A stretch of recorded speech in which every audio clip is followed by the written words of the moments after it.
कैलासवासी साथी सुरेंद्र आलासे क्रीडानगरी कुरुंदवाड इथं रंगलेल्या जिल्हास्तरीय कबड्डी स्पर्धेला जबरदस्त प्रतिसाद मिळतोय। 30 किलो वजनी गटात जय हनुमान हेरले आणि एसपी स्पोर्ट्स पुणे या संघांनी अंतिम फेरीत प्रवेश करत उपस्थितांची मनं जिंकली।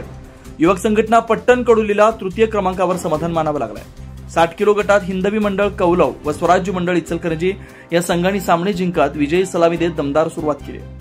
कुरुंदवाड तबक मैदानात गेल्या 2 दिवसापासून सुरू असलेल्या कबड्डी स्पर्धेतील 60 किलो वजनी गटातील स्पर्धेचं उद्घाटन हातकणंगलेचे आमदार अशोकराव माने यांच्या हस्ते झालंय। अध्यक्षस्थानी साधना मंडळाचे अध्यक्ष सग सुभेदार होते।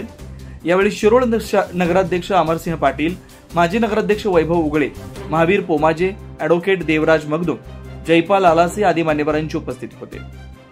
स्वागत व प्रास्ताविक अब्बास पाथरवट यांनी केलंय। 30 किलो वजनी गटातील एसपी स्पोर्ट्स पुणे व बाल भारत इचलकरंजी यांच्यातील सामना प्रेक्षकांची श्वास रोखणारा ठरला। 14 विरुद्ध 15 अशा एका गुणाच्या फरकानं पुणे संघानं अंतिम फेरी गाठली। दुसऱ्या उपांत्य फेरीत जय हनुमान हेरले संघानं युवक संघटना पट्टण कडोली संघावर 16 विरुद्ध 15 गुणांनी विजय मिळवत अंतिम फेरीत प्रवेश घेतला।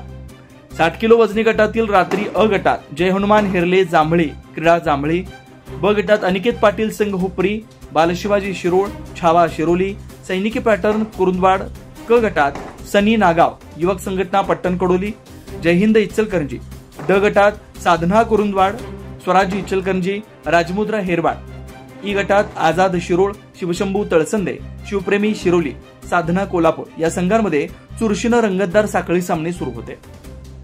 स्पर्धेचे पंच म्हणून बाळकृष्ण ढवळे तर पंच म्हणून अमर नवाळे, धीरज ठाणेकर, सनी साळुखे, अमोल मेहत्रे, रमजान देसाई, अमर शिंदे, कपिल कांबळे, मोहसिन मोमीन, संजय खोत, इरगोंड बंडगर, शकील कोठीवाले यांनी काम पाहिलं। निवेदन श्रीकांत चव्हाण आणि अर्जुन पाटील यांनी केलं।